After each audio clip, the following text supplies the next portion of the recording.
आज की वीडियो काफ़ी ज़्यादा इंटरेस्टिंग होने वाली है, क्योंकि आज की इस वीडियो में बात करने वाले हैं राकेश झुनझुनवाला के पोर्टफोलियो के बारे में। उनके पोर्टफोलियो से 3 ऐसे स्टॉक निकालेंगे जो कि फ्यूचर में मल्टी बैगर्स बन सकते हैं। वीडियो काफ़ी ज़्यादा इंटरेस्टिंग होने वाली है, वीडियो में अंत तक बने रहिए। जल्दी से आपको ले चलते हैं राकेश झुनझुनवाला के पोर्टफोलियो के ऊपर। वहाँ पे आप देख पा रहे होंगे कि उनके पोर्टफोलियो का साइज 31,000 करोड़ तक का है, जिसमें कि मेजॉरिटी ऑफ स्टेक उनका अपैरल एक्सेसरीज में है और बैंकिंग और फाइनेंस में है। पर क्यों राकेश झुनझुनवाला ने अपने मेजॉरिटी ऑफ स्टेक बैंकिंग और फाइनेंस और अपैरल एक्सेसरीज में क्यों लेके रखा है, इसके पीछे का मैं आपको रीज़न बताता हूँ। मैं आपको बता दूँ, इंडिया में पिछले 3-4 सालों से ग्रोथ है वो काफ़ी ज़्यादा देखने को मिली है, जिसकी वजह से फिनटेक सेक्टर भी काफ़ी ज़्यादा ग्रो कर रहा है और फिनटेक सेक्टर से भी काफ़ी बेस्ट स्टार्टअप देखने को मिले हैं, जिसकी वजह से इंडियंस की जो जीडीपी की ग्रोथ है वो भी काफ़ी ज़्यादा देखने को मिली है। मैं आपको बता दूं, $2,000 से $4,000 तक की ग्रोथ हमें जीडीपी में देखने को मिली है, जिसकी वजह से इंडियंस के पास डिक्शनरी इनकम का सोर्स भी बढ़ चुका है। डिक्शनरी इनकम मीन्स जो हमारी इनकम बचती है नेसेसरी गुड्स को खरीदने के बाद, जिस इनकम को हम इन्वेस्ट कर सकते हैं। इन्वेस्टिंग करने से फिनटेक सेक्टर में काफ़ी ज़्यादा ग्रोथ देखने को मिलेगी, इसलिए उन्होंने फ्यूचर देखते हुए इस सेक्टर में काफ़ी ज़्यादा इन्वेस्ट किया हुआ है। वाई एप्पल एक्सेसरीज, मैं आपको बता दूँ, उनका जो एप्पल एक्सेसरीज में सबसे ज़्यादा स्टेक है वो टाइटन में है, क्योंकि उन्होंने काफ़ी ज़्यादा चंक ऑफ शेयर्स लेके रखे हैं टाइटन के, जब वो अपने अर्ली स्टेज में था। कि अब वो उनके लिए एक मल्टी बैगर साबित हो चुका है, जिसमें कि उनका जो पोर्टफोलियो का 1/3 साइज है वो सिर्फ टाइटन के स्टॉक से ही है। 11,000 करोड़ रुपए आप देख पा रहे होंगे स्क्रीन पे कि उनका जो स्टेक है वो सिर्फ टाइटन में ही है। अगर हम उनके पोर्टफोलियो की बात कर ही रहे हैं तो मैं आपको बता दूं, उनके पोर्टफोलियो में अभी क्या हलचल दिखी है हमें 1-2 सालों में। वहाँ पे आप अभी चार्ट में देख पा रहे होंगे, मार्च 2021 का डाटा देख पा रहे होंगे। उनका पोर्टफोलियो का साइज था वो 16,000 करोड़ तक का था। वहीं जब मार्च 2022 की बात आ जाती है तो उनका ये पोर्टफोलियो का साइज 31,000 करोड़ तक का हो जाता है, यानी कि डबल हो जाता है। ये इसलिए हुआ क्योंकि मार्च 2021 में जो पोर्टफोलियो का साइज था उनका वो श्रंक डाउन कर गया, क्योंकि मार्केट में फॉल देखने को मिल रहा था, जिसकी वजह से वो अपने कैश को होल्ड करके रखे थे। जिसके बाद जब मार्केट में वापस से करेक्शन आने लगी, उन्होंने अपने कैश को रीडिप्लॉय करना स्टार्ट कर दिया। ये जो टेक्निक है ये दुनिया के काफ़ी अच्छे इन्वेस्टर भी यूज़ करते हैं। वॉरेन बफेट तक ये ऐसा भी करते हैं, जब मार्केट डाउन होती है वो पैसे अपने स्टॉक्स बेच देते हैं और जब वापस से करेक्शन करने लगती है वो तो वापस से स्टॉक खरीद लेते हैं। ये बात आप कान खोल के सुन लो, hold the cash to take the advantage of market correction. और अगर हम इनके पोर्टफोलियो की बात कर ही नहीं तो रिसेंटली एडिट स्टॉक की बात करते हैं, जो कि इसी क्वार्टर इन्होंने अपने पोर्टफोलियो में डाले हैं। तो सबसे पहले नाम आता है एस्कॉर्ट कोबाटा एलटीडी का। ये कंपनी ऑटोमोबाइल मैन्युफैक्चरिंग फर्म है, जो कि बेसिकली डिपेंड है एग्रीकल्चर सेक्टर के ऊपर। अगर मैं इसको आगे चार्ट में दिखाऊं तो यहाँ पे आप देख पा रहे होंगे प्रोडक्ट वाइज ब्रेकअप के बारे में। वहाँ पे आप देख पा रहे होंगे एस्कॉर्ट एग्री मशीनरी में उसका स्टेक है वो 77% का है। और वहीं पे आगे अगर मैं बात करूँ कस्टमर सेगमेंट में, वहाँ पे एग्रीकल्चर का स्टेक है वो 77% है। मीन्स कि आप ये मान के चलो कि उनका मेजॉरिटी ऑफ स्टेक है वो एग्रीकल्चर के ऊपर डिपेंड है। अगर एग्रीकल्चर सेक्टर अच्छा परफॉर्म करेगा तो ये कंपनी अच्छा परफॉर्म करेगी, नहीं करेगा तो कंपनी क्रैश भी कर सकती है। वहीं राकेश झुनझुनवाला ने यहाँ पे 363 करोड़ रुपए इन्वेस्ट किए हैं। पर यहाँ पे देखने वाली बात ये है कि जब ये कंपनी ट्रैक्टर सेक्टर में आई तो इसने अपने काफ़ी ज़्यादा शेयर्स को लूज कर दिया और वहाँ से अच्छा परफॉर्म नहीं कर रही है तब से ये कंपनी। वहीं इस साल अगर देखा जाए तो इस साल जो मानसून था वो काफ़ी अच्छा रहा, जिसकी वजह से एग्रीकल्चर सेक्टर में थोड़ा सा उत्साह देखने को मिल रहा है। वहीं अगर हम इस आर्टिकल को थोड़ा स्क्रॉल डाउन करके देखें तो यहाँ पे इसकी ग्रोथ दिख रही है, जो कुछ सालों से वो 4 से 6% तक की है, जो ज़्यादा फैसिनेटिंग नहीं लग रही है। और ये एक लिस्टेड कंपनी के लिए कुछ भी ग्रोथ अच्छी नहीं है। ये बेसिकली देखा गया है डी ग्लोबलाइजेशन के चलते, हाईली इन्फ्लेशन के चलते, जब पुअर क्लास और मिडिल क्लास पीपल्स अपनी जो नेसेसरी नीड थी उसको पोस्टपोन करते हुए दिखे, हमें अपनी मनी स्पेंडिंग को कम करते हुए दिखे। इसकी वजह से जो उनकी ग्रोथ थी वो काफ़ी कम देखने को मिली एग्रीकल्चर सेक्टर में। पर मज़े की बात यह है कि जब वो अब उनकी जो नीड्स हैं फ्रिज एसी कूलर खरीदने की, वो पोस्टपोन करने के बजाय वापस से नीड मार्केट में आती हुई दिख रही है, जिसकी वजह से एग्रीकल्चर सेक्टर में हमें वापस से उछाल देखने को मिल सकता है। और ये सेक्टर एग्रीकल्चर का सेक्टर आप अपने स्टडी में ले सकते हो। And this is all depend on how you behave on this stock. Second की स्टॉक दिख रहा है राकेश झुनझुनवाला के पोर्टफोलियो में, उसका नाम है metro brand LTD. Metro brand एक रिटेल कंपनी है जो कि कोको मॉडल पे वर्क करती है। कोको मॉडल मतलब कंपनी ऑपरेटेड कंपनी ओन्ड। ये कंपनी करती क्या है कि अदर ब्रांड के प्रोडक्ट्स को अपने स्टोर्स में रखती है along with their own product. ये कंपनी सुनने में अच्छी लग रही है और ये कंपनी प्रॉफिटेबल भी चल रही है। और यहाँ पे आप ग्राफ में देख पा रहे होंगे जो इनका प्रॉफिट मार्जिन है वो भी ईयर ऑन ईयर ग्रो करते जा रहा है, क्योंकि ये अपने प्रोडक्ट सब्सटीट्यूशन को इंक्रीज करते जा रहे हैं। प्रोडक्ट सब्सटीट्यूशन मीन्स कि अपने आउटलेट्स डिफरेंट जगह में ज़्यादा से ज़्यादा खोलने की कोशिश कर रहे हैं।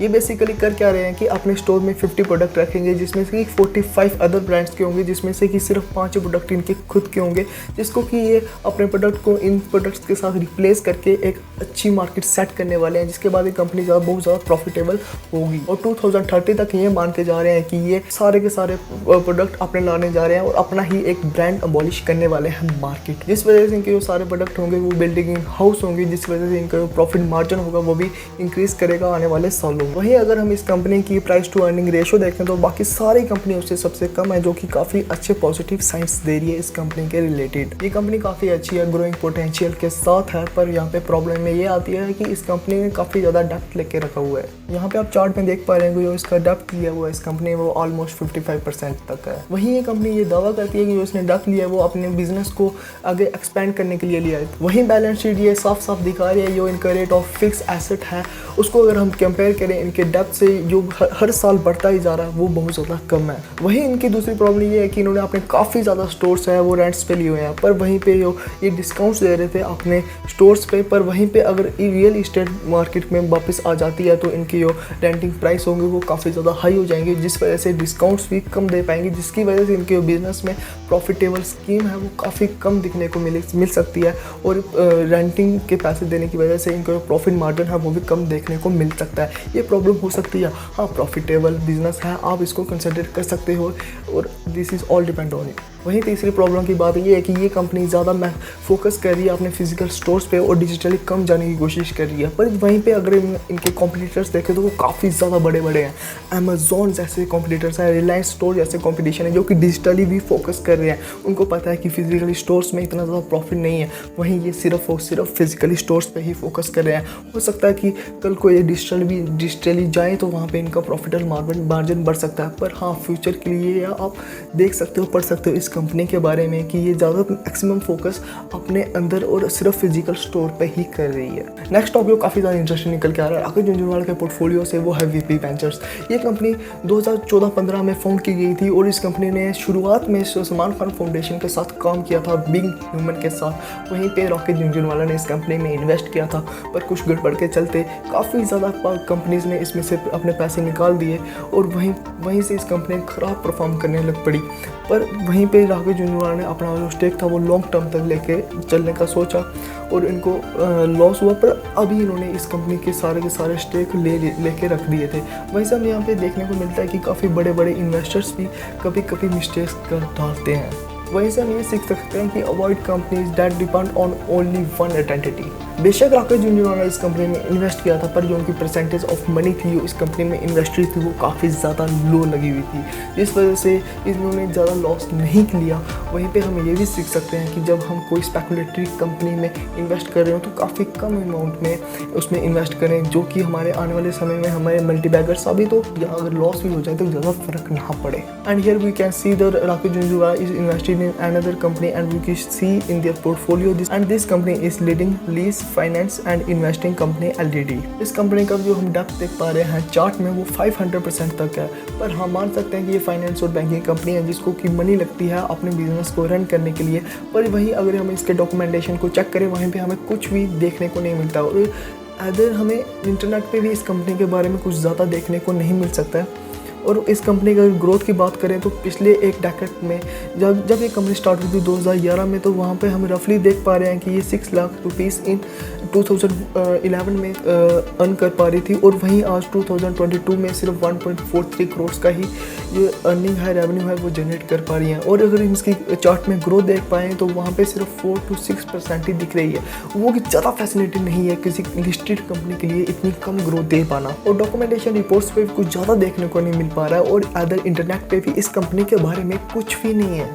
पर फिर क्यों मैंने आपको इस कंपनी को दिखाया, क्योंकि ये कंपनी एक स्पेकुलेटर कंपनी है जो कि मल्टीबैगर साबित हो सकती है। और राकेश झुनझुनवाला ऐसे ही स्पेकुलेटर कंपनीज में काफ़ी कम अमाउंट अपने इन्वेस्ट करते थे, जो कि हो सकता था कि मल्टीबैगर्स भी बन सकते थे। यहाँ पे आप देख पा रहे होंगे जो काफ़ी ज़्यादा स्पेकुलेटर कंपनीज हैं वहाँ पे इनके पोर्टफोलियो में अगर आप देखो तो काफ़ी कम रुपीज़, नेग्लिजिबल रुपीज़ इन कंपनीज में इन्वेस्टेड है। पर हाँ इन्वेस्टेड हैं जो कि आगे वाले समय में हो सकता है कि मल्टीबैगर्स बन जाए और नहीं भी बने तो कोई फ़र्क ना पड़े। आप भी ऐसा ही करो। अगर आपने कोई स्पेकुलेटिव कंपनी में इन्वेस्ट करना है तो वहाँ पे आप ये देख के चलो कि आपकी जो ज़्यादा अमाउंट है वो ज़्यादा उसमें इन्वेस्टेड ना हो, तो कम अमाउंट ही इन्वेस्टेड हो उस कंपनी में, और अपनी एक कोर स्टॉक की मार्केट रखो, जो कि जैसे कि इनकी टाइटन है फाइनेंस और बैंकिंग का, इनका ये कोर स्टॉक की मार्केट है जो कि इनको हर बार रेगुलर इनकम जनरेट करके दे रही है। पर वहीं पे अगर स्पेकुलेटरी इनकम की बात करूँ तो इनका जो इन्वेस्टेड मनी है वो काफ़ी ज़्यादा नेग्लिजिबल है। वहीं पे आप भी इस समरी को याद रखो और लर्न करो कि कैसे इन्होंने इन्वेस्ट किया, और एक कोर मार्केट में अपने पैसे लगा के रखो, और बाकी बचे जो आपके पैसे होंगे वो स्पेकुलेटरी कंपनी में और लगा सकते हो। This is all depend on how much risk you can take. चलो आज की वीडियो में इतना ही। अगर वीडियो पसंद आए तो लाइक शेयर सब्सक्राइब करना मत भूलना।